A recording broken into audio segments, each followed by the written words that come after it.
So in this video we will solve some problems from this topic of magnetic force on moving charge. Okay. So here is a current carrying loop, circular current carrying loop carrying current this I, and the circular current carrying loop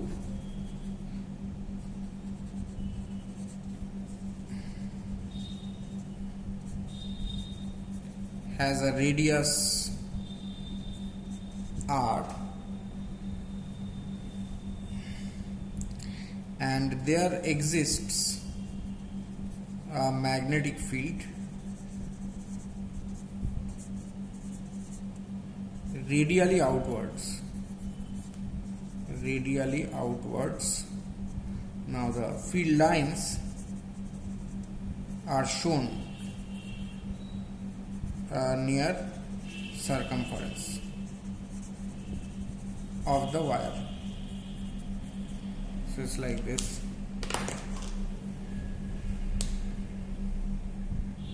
way, all throughout radially at this location. Field is B, this is the center O, and the field is constant, the strength of the magnetic field. So B is the strength of magnetic field at that location or near the circumference of the string. So we have to find the force on the loop, or force on the loop. Force on this this current carrying loop. It carries a current I. Okay. So here the magnetic field is variable. It varies in direction. So if you consider a small part of the length here, dl, suppose I consider a small length dl here,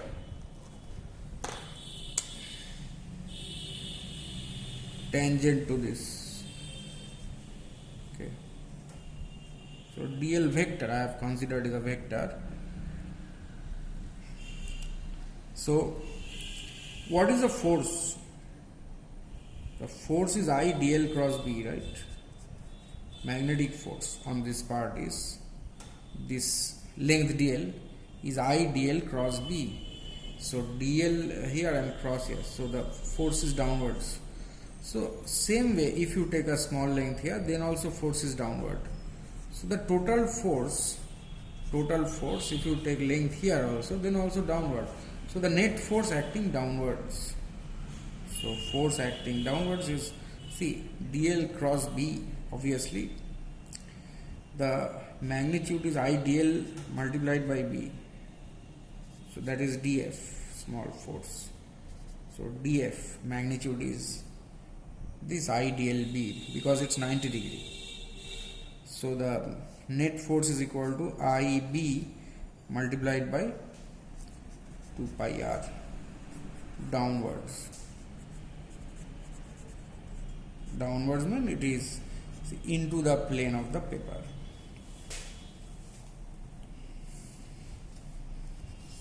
Right. Next problem. Here also there will be a current carrying loop, but the question is slightly different. Yeah. Here the current carrying loop of radius r carrying current I is placed in a uniform magnetic field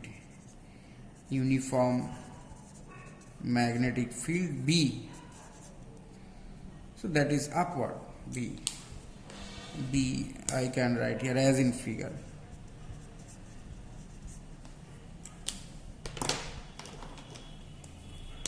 This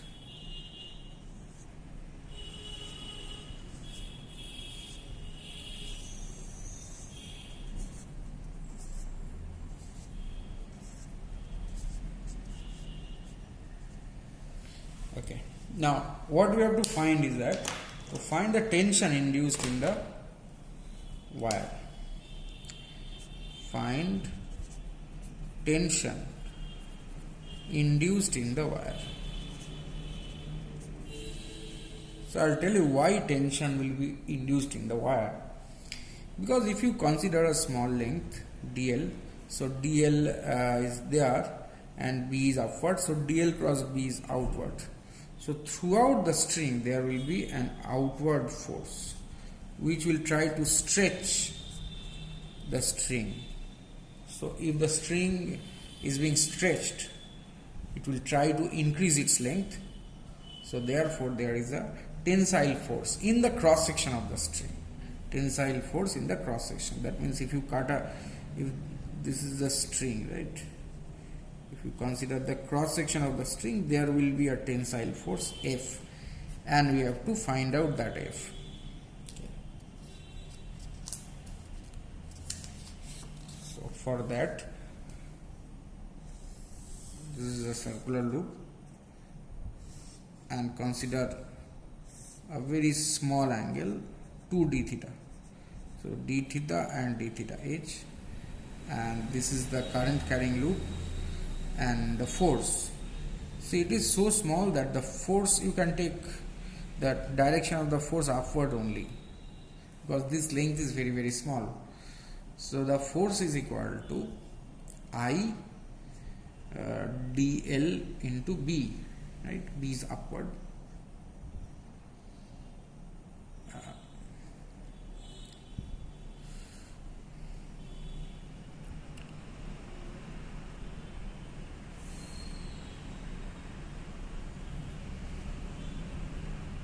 Yes.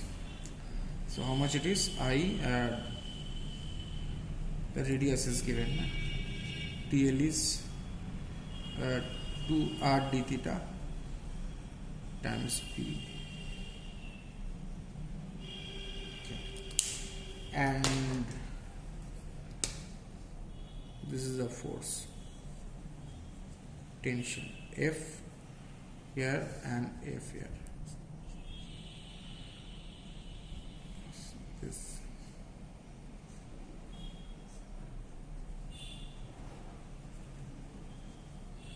So this angle is d theta, this angle is also d theta. So as we can balance the radial forces. So what about this? This is F sine of d theta. This is also F sine of d theta, and that is F cosine d theta, both ways.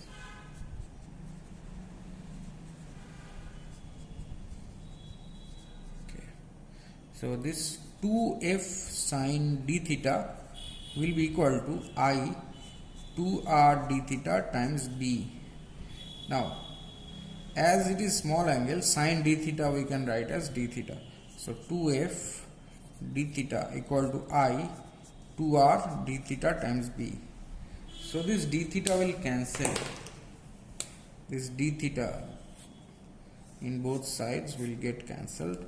2 will also get cancelled. So the tensile force induced is equal to I R multiplied by B.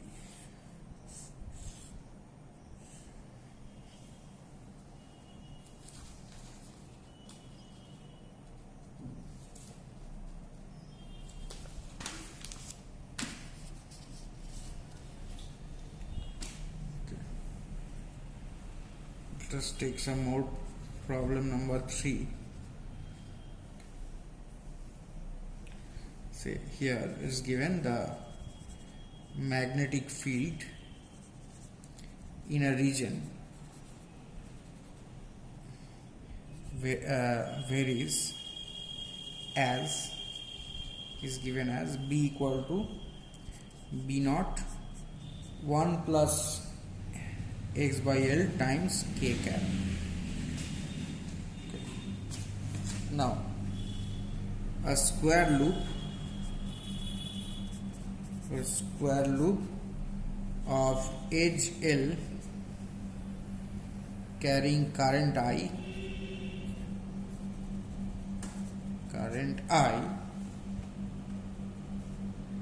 is placed as in figure. Find the net magnetic force on the loop. Find the net magnetic force on the loop.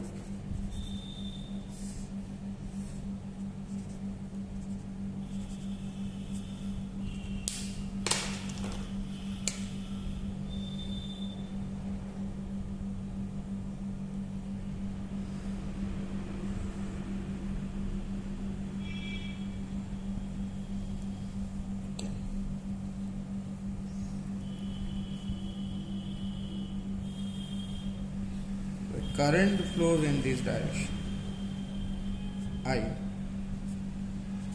So if you see the magnetic field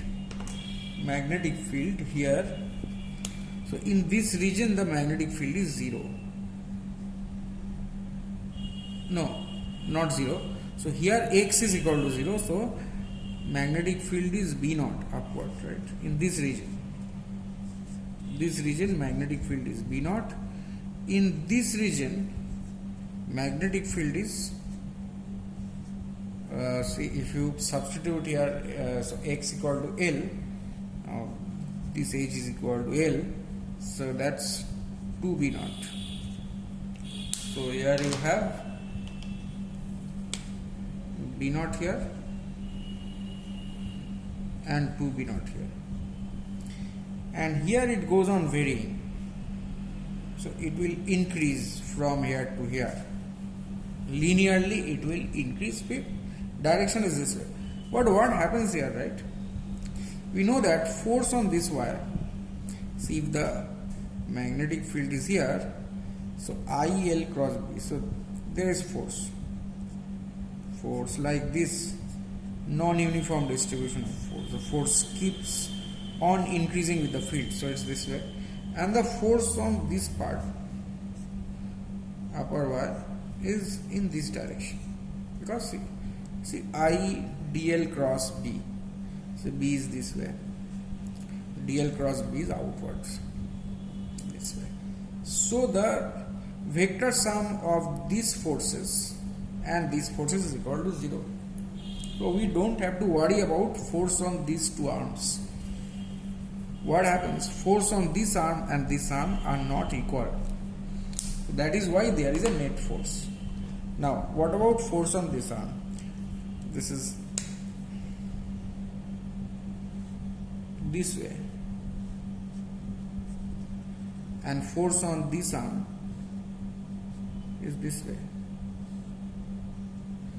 Say this is F2 and this is F1. So what is F2 equal to? F2 is equal to I L into 2B naught, and F1 equal to I L into B naught. So the net force is F2 minus F1, that is I L B naught, towards the right. That is, it is along the x-axis.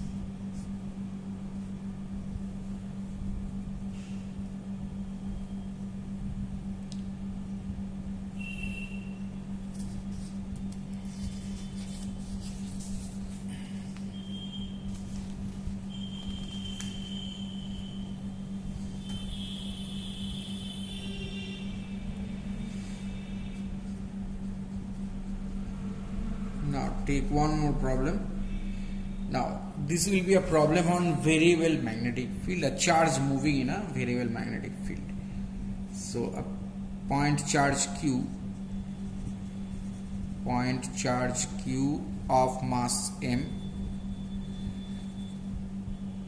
has velocity v naught I cap at 0, 0. Now there exists a magnetic field. There exists a magnetic field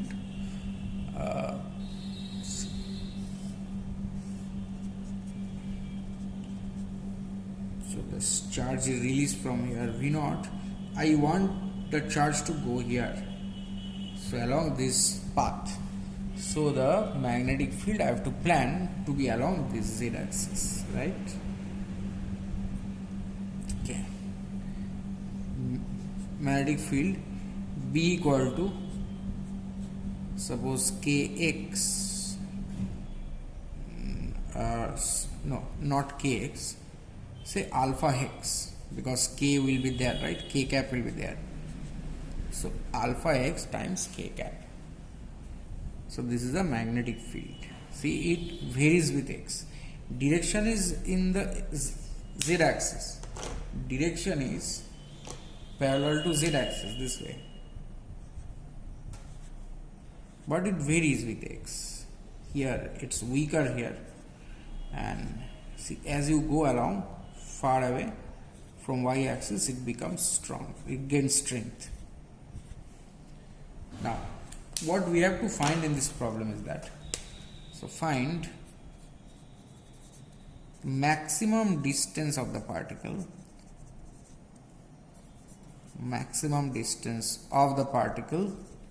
from y axis. At least you can guess the motion, how it will be like, right? So it's like this magnetic field along this dot. So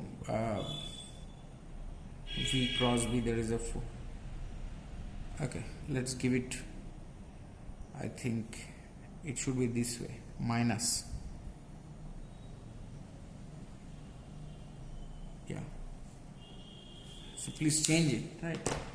I want it to go along this first quadrant, so I have to change it. See, it's not planned accordingly, right?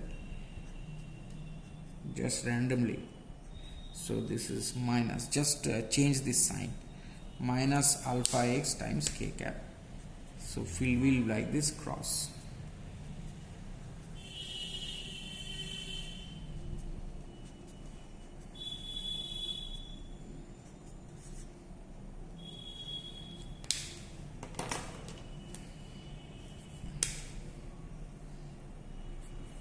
B equal to, let's write again to avoid any confusion. So minus alpha x times k cap. So field is into the plane of the paper. So obviously the magnetic force on positive charge will be this way. So while it moves, then there will be some point where it is at maximum distance from the y axis. Now you think, when the distance is maximum from the y axis, then velocity vector will be in which direction? Obviously along y direction. So when the distance from the y axis is maximum,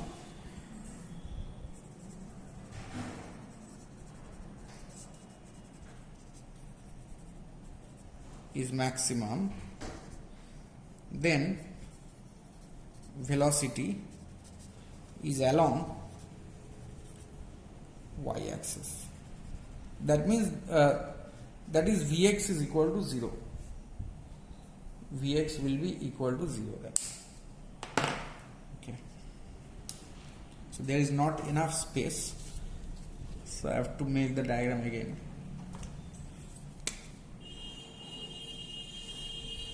X axis, y axis,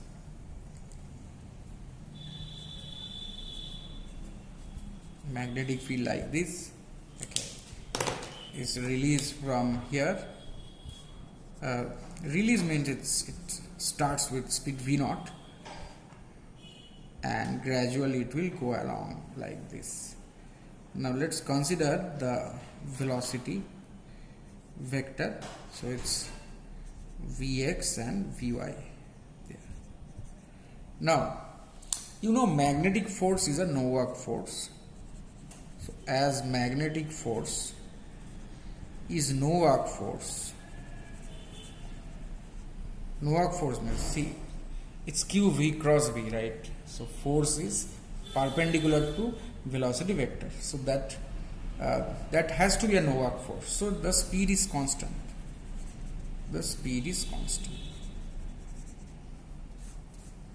That means this v, its value is equal to v0. Okay, however,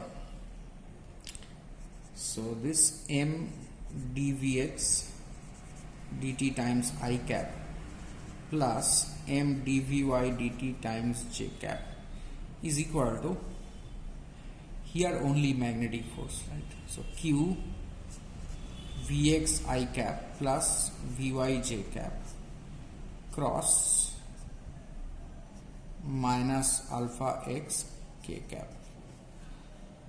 So I cross k cross I is j. So q vx alpha x. Okay. So I cross minus k is j. Okay. Now here j cross k will be minus I. J cross k will be I, and with a minus sign. So minus q vy alpha x times I cap. So therefore m dvx dt is equal to minus q vy alpha x.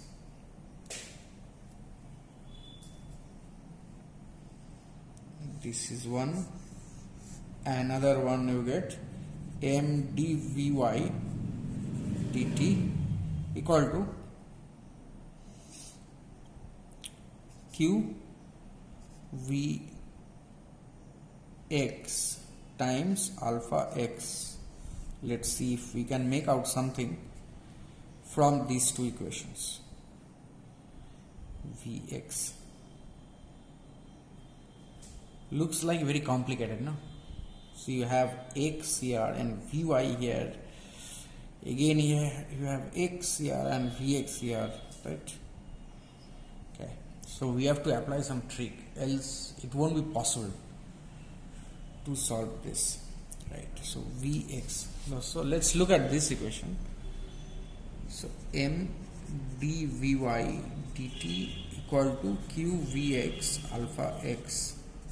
So m dvy divided by dx into dx by dt equal to q vx alpha times x. Now see, suddenly we can find a clue. So what's that? What is this dx dt? So dx dt is nothing but vx. So this will cancel. So we have m dvy dx is equal to q alpha times x. So therefore m dvy equal to q alpha x times dx. Now here if we integrate it, see, where is a particle at start? It's here, moving with speed v0, and when we want to find out the maximum distance from the y-axis. So when the distance from the y-axis is maximum, velocity y component is v0, because the speed doesn't change anyway, and this is x0, or the maximum value of x. So here we can put the limits of x from this point to this point, right? So it's 0 here to x0 here. So x0 is the maximum distance from y-axis. Okay, so here you have what? From 0 to v0. See, vy at start, vy was 0, vx was v0, right? So vy varies from 0 here to v0 here. So you get mv0 is equal to q alpha.